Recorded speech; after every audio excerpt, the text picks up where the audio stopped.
everyone, Assalamu alaikum. Welcome back to my page and welcome to my clay craft series episode number 1 out of 10. So একদমই কথা না বাড়িয়ে video শুরু করা যাক। এটা মেইনলি একটা ওয়াচ বক্স। এখানে আমি আমার কিছু হেজাব পিন এবং কিছু লিটল অর্নামেন্টস অর্গানাইজ করে রাখি। তো ভাবলাম যে কেন নয় আজকে এটাকে ডেকোর করি। এটার উপর বেসিক্যালি আমি একটা ফুলের ডিজাইন করব অ্যান্ড অবভিয়াসলি ফুলটা রেডি করব আমি ক্লে দিয়ে। তো আমি এখানে ক্লেটাকে রেডি করে নিছি। এখন আমি এই ক্লে থেকে একটু মানে খুবই অল্প পরিমাণে ক্লে নিয়ে ছোট ছোট কিছু লাড্ডু বানিয়ে নিব। কি লাড্ডু? হ্যাঁ, লাড্ডু। এবার এই লাড্ডুগুলোকে আমি হাতের সাহায্যে এমনভাবে প্রেস করে ছোট রুটির শেপ দিয়ে নিব এবং তারপর এটাকে দুই সাইড দিয়ে এমনভাবে ভাঁজ করে নিব। ভিডিওতে আপনারা যে প্রসেস দেখতে পাচ্ছেন সেম প্রসেস করে আমি বেশ অনেকগুলো এমন ভাঁজ করা রুটি বানিয়ে নিব। আর এই ছোট ছোট ভাঁজ করা রুটি দিয়ে কি হবে সেটা আপনারা সম্পূর্ণ ভিডিওটা দেখলেই বুঝতে পারবেন। তো এই যে এখানে আমি বেশ অনেকগুলা প্রায় 100টারও বেশি মতো এই ছোট ছোট ভাঁজ করা রুটি বানিয়ে নিয়েছি। এবার এই রুটিগুলোকে আমি ভালোভাবে শুকিয়ে নিব।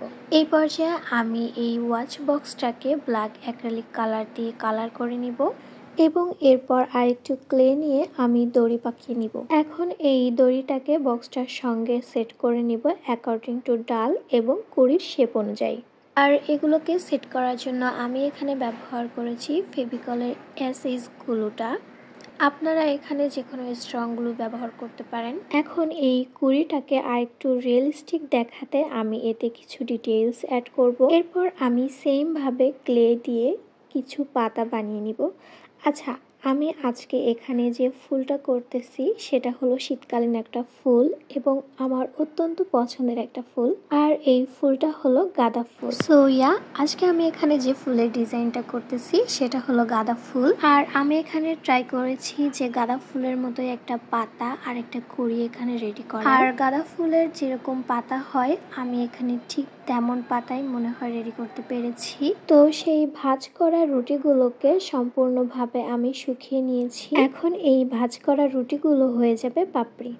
সো আমি অ্যাকচুয়ালি এইগুলোকে পাপড়ির জন্য রেডি করেছিলাম। তো এখন এগুলোকে আমি পাপড়ির শেপ অনুযায়ী একটা একটা করে একের পর একটা বসিয়ে নিব। আর এখানে আমি দুই সাইজের পাপড়ি রেডি করেছিলাম, আপনাদেরকে বলতে ভুলে গেছি। আর এখানকার পাপড়িগুলো আমি ফার্স্টে বড় সাইজের, দেন তারপর ছোট সাইজের গুলা এরকম ভাবে বসিয়েছি। তো পাপড়িগুলোকে বসানোর পরে আপনারা দেখতেই পাচ্ছেন কি সুন্দর একটা লুক চলে আসছে। তো এই পর্যায়ে আমি চলে যাব কালারিংয়ে। ফার্স্টে আমি এখানে পাতা আর কুড়িটাকে রং করে নিচ্ছি। আর পাতা এবং ডালের জন্য আমি এখানে ব্যবহার করেছি ফেব্রিক অ্যাক্রিলিকের অলিভ কালারটা। তো পাতা এবং ডালে কালার অ্যাপ্লাই করা হয়ে গেলে এখন চলে যাব আমি কুড়িতে। কুড়ির নিচের দিকে আমি অলিভ কালারটা রেখেছি আর উপরের দিকে আমি ইয়েলো কালারটা করেছি। কালার করার পর দেখতেই পাচ্ছেন যে কুড়িটাকে কতটা রিয়েলিস্টিক দেখাচ্ছে। এখন আমি চলে যাব ফুলের কাছে। তো এখানকার এই ফুলেও আমি সেম ইয়েলো কালারটাই অ্যাপ্লাই করেছি। তো সবগুলো পাপড়িতে এক এক করে কালার অ্যাপ্লাই করা হয়ে গেলে আমি এরপর এতে হালকা ডিটেইলস অ্যাড করে দিব।